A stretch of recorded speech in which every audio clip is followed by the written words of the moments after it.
Hello team, welcome to another ATP Geopolitics video. This myself, Jonathan MS Pearce. This is a Ukraine frontline update, or at least part of it. I'm just going to be concentrating on the Kursk incursion, invasion, counterattack from Russia, counterattack from the Ukrainians, whatever you want to call it.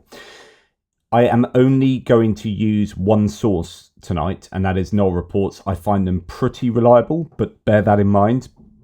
I'm not using any other mapper other than Andrew Perpetua as well. I haven't had time to update my synthesis of Andrew Perpetua's map and the pro-Russian mapper Syrian maps to give you a kind of maybe best fit.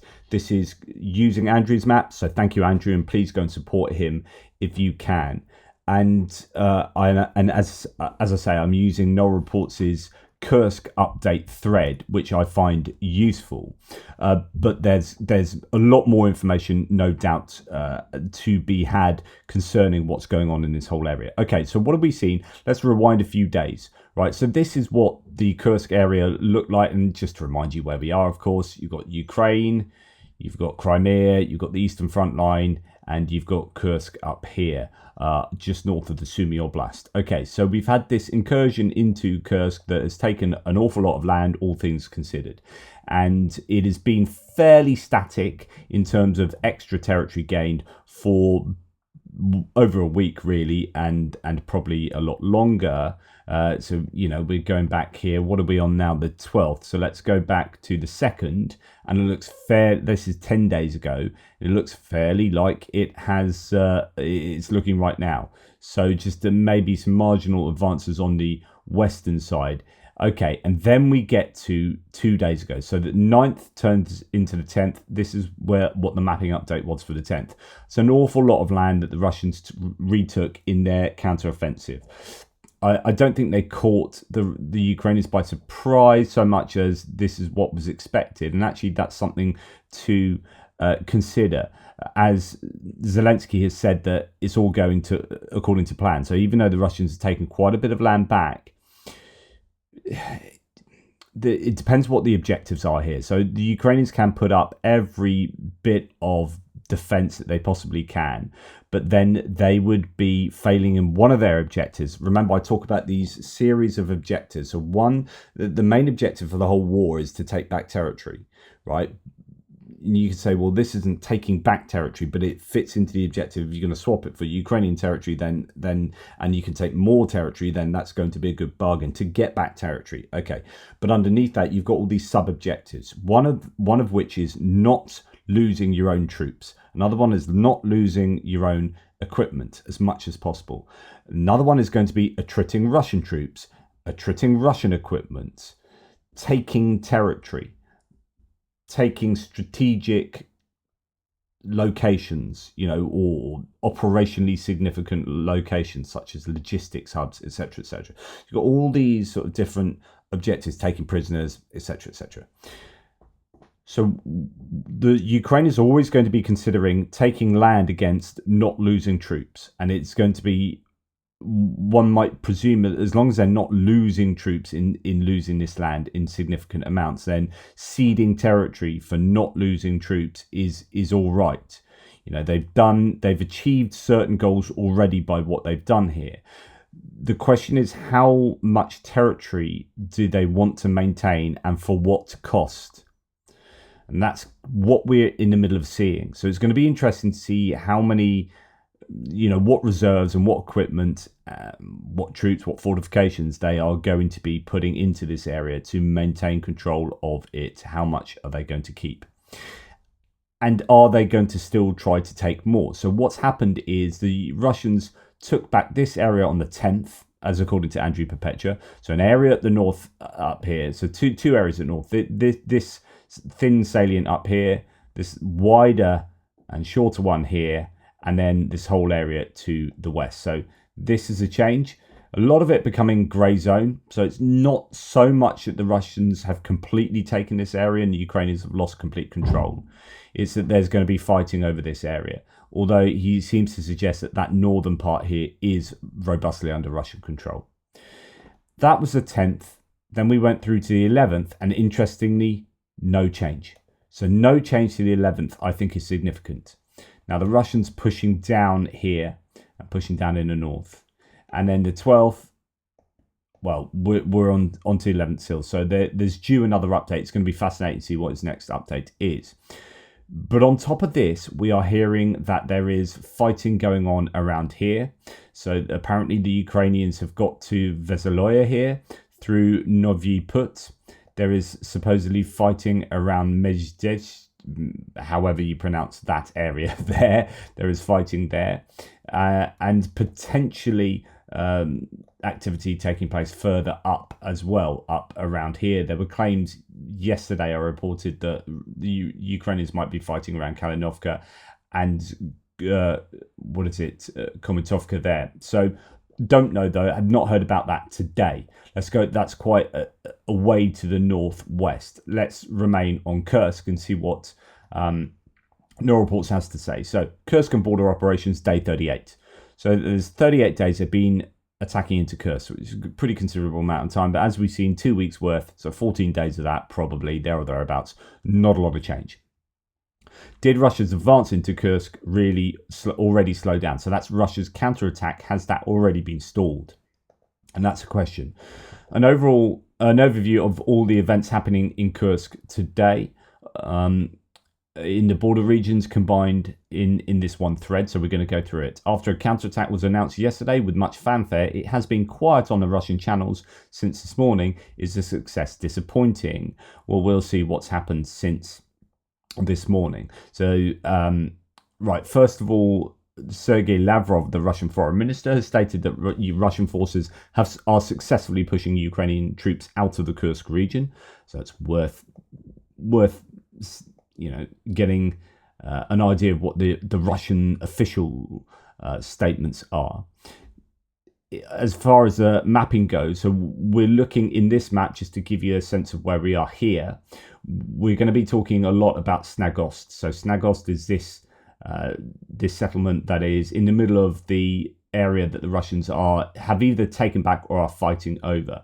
Snagost, you've got Obukovka as well, and we're going to be talking about Lyubimovka too in a little while. So here we have Snagost, that's there, and the Russians driving down from the north to the south, but also from the west as well.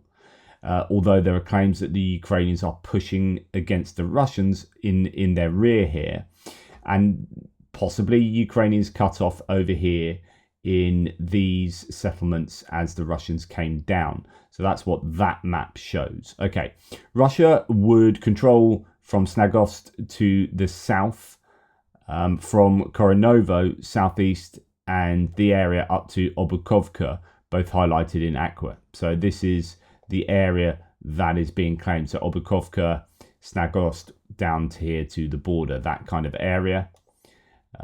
Ukraine tried to attack towards Glushkovka railway station with the support of armored vehicles, but was allegedly repelled.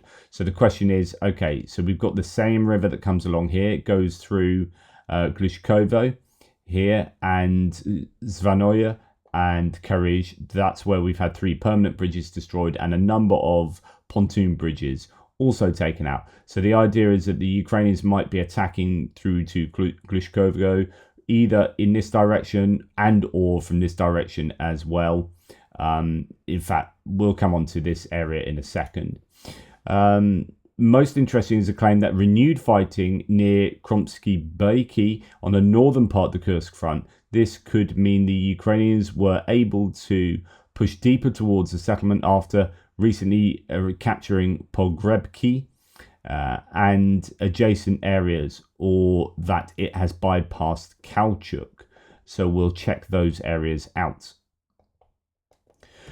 So this is to say that the Ukrainians could well be fighting up here in this area that they've lost. There's talk about Kromsky Baiki, and we've got Kalchuk, which is sort of here. I don't know why it doesn't render. There it is, Kalchuk. And so northern part of the Kursk front, renewed fighting there. We'll see if anything turns up with regard to that. So that's over here, which, as we understand it. The Russians have retaken that area and it's now grey zone, but the Ukrainians could be pushing back there. Although, Andrew, well, this is today's news, so the mapping here is broadly from yesterday. So we'll see if anything changes on the map in that direction on Andrew's map, I guess tomorrow at some point. Although it's almost tomorrow my time. In fact, it will be by the time I finish this video. According to Russian sources, this is a quote from a Russian source. Quote, "Greetings. Yesterday we repulsed several Ukrainian attacks near Sergivka in the Kursk region. Today they continue to come. The situation is tense, but we are holding on. Victory will be for us." Sergivka is just south of Medvedje, where Ukrainian attacks and a breakthrough of the border was reported. So I talked about this yesterday, where we are talking about this area there, and Sergivka is here.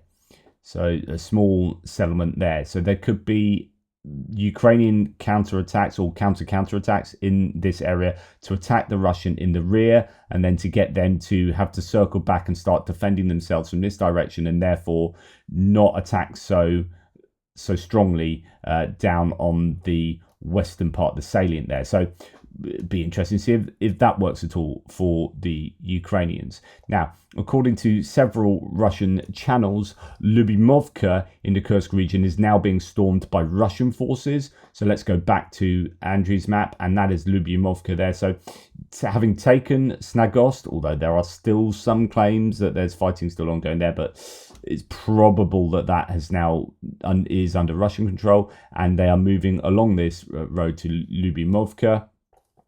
It's being stormed by Russian forces. We cannot determine whether this holds any truth, says no reports, as the scare quotes recapture of settlements nearby, like Snagost and Ubukovka, have not been confirmed yet. So there are lots of claims, but it could be that Snagost and Ubukovka are still being fought over, still being contested.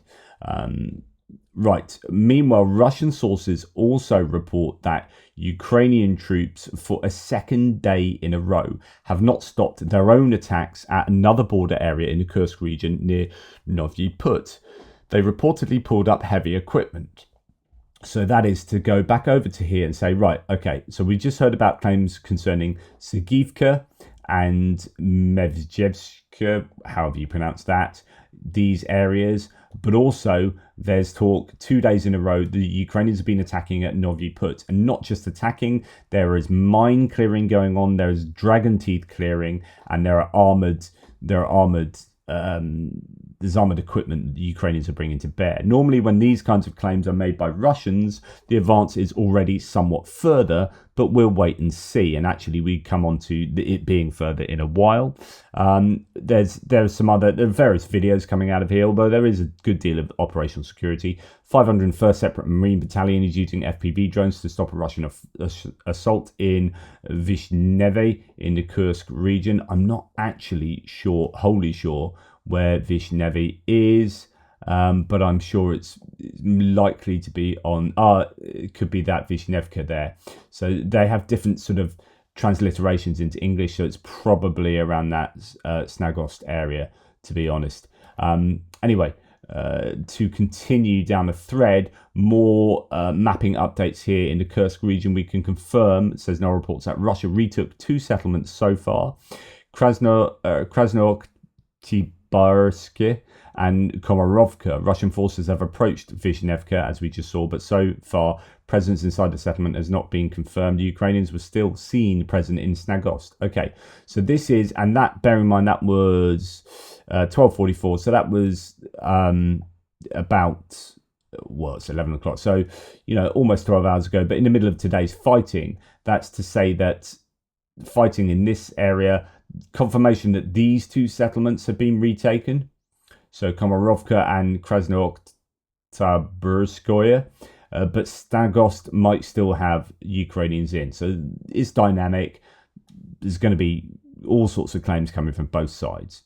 Okay, Putin has ordered his military to push Ukrainian forces out of the Kursk region by October the 1st, according to a report in Forbes.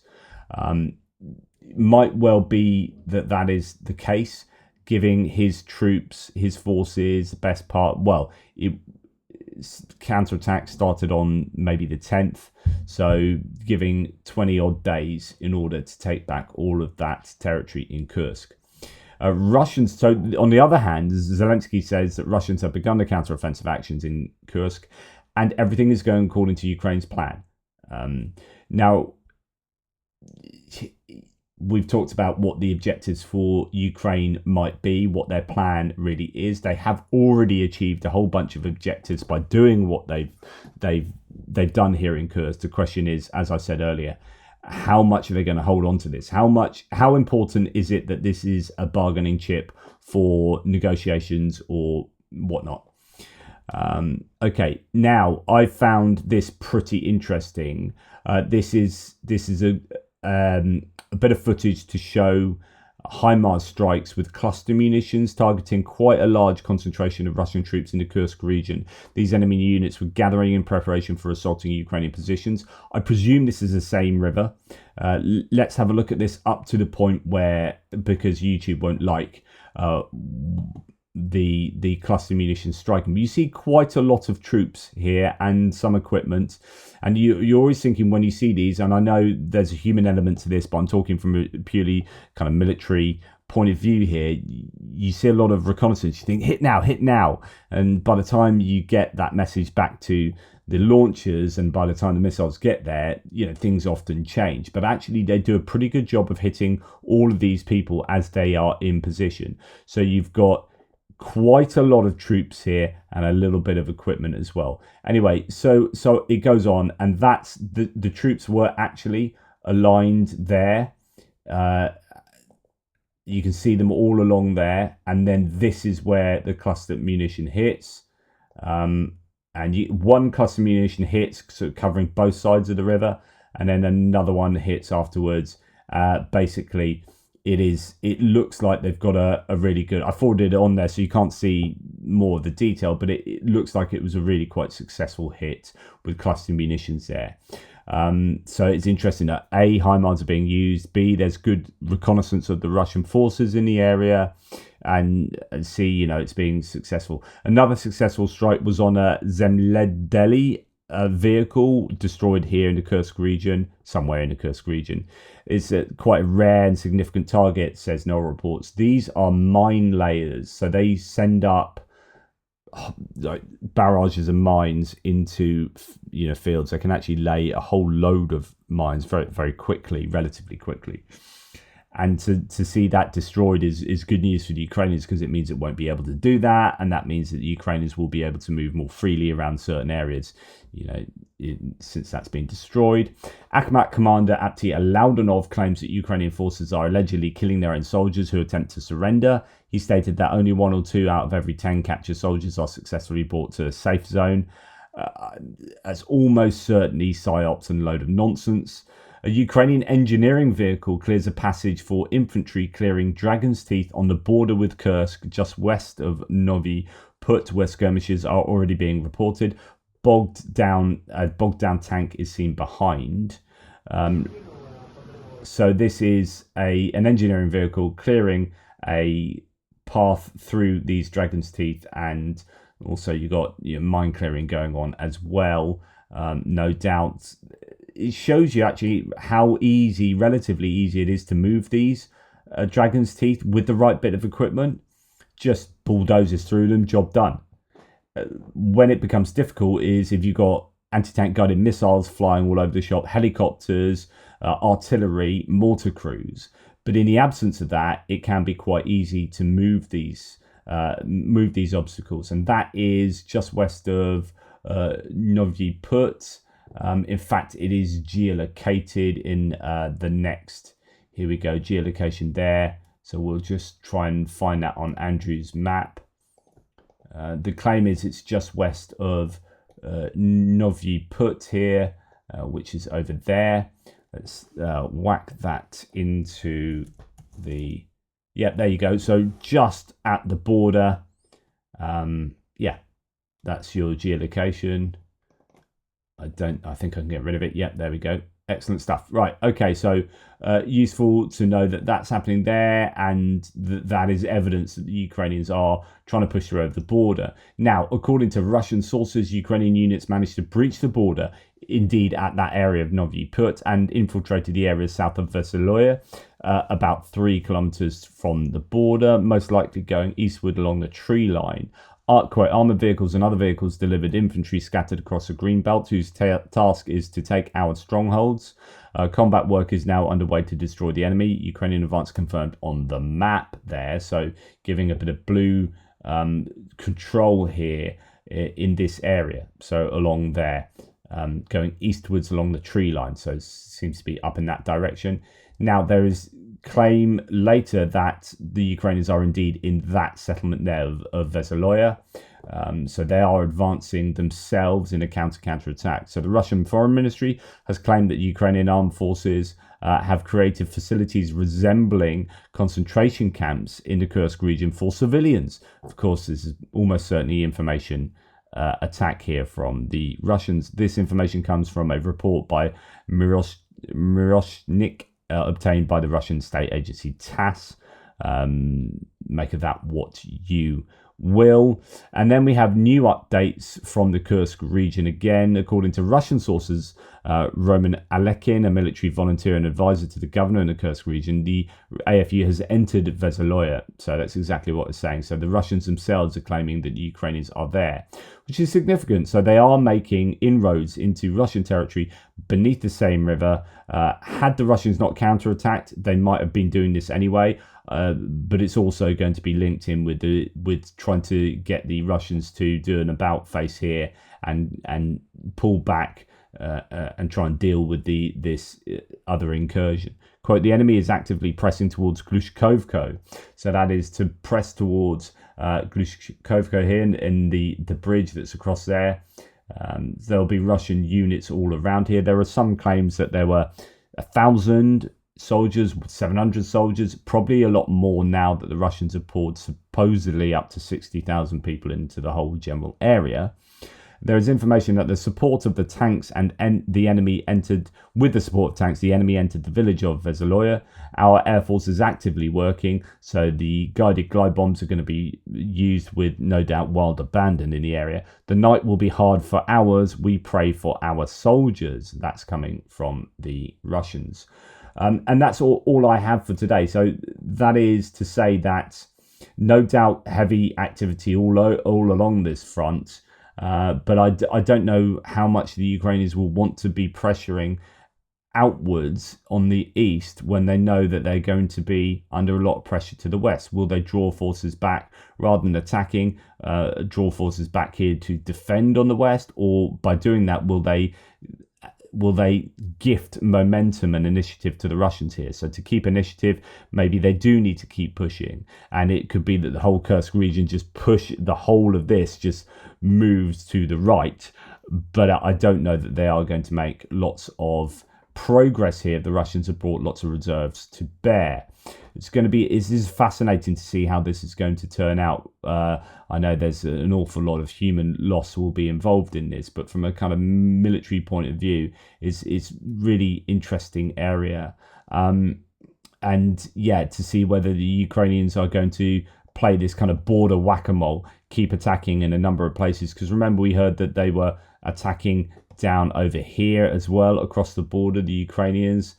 Some claims, as mentioned, that they're attacking up here, over here, and it could be that kind of border whack-a-mole to keep the Russians on their toes.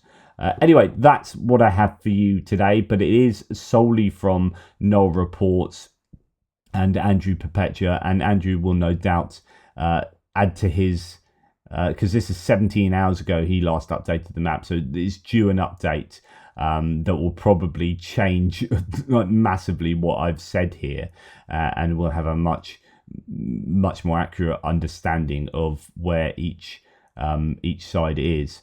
Anyway, let me know what you think. If you've got any extra information, whack it into the thread below. Thanks for watching. Take care, and I'll speak to you soon.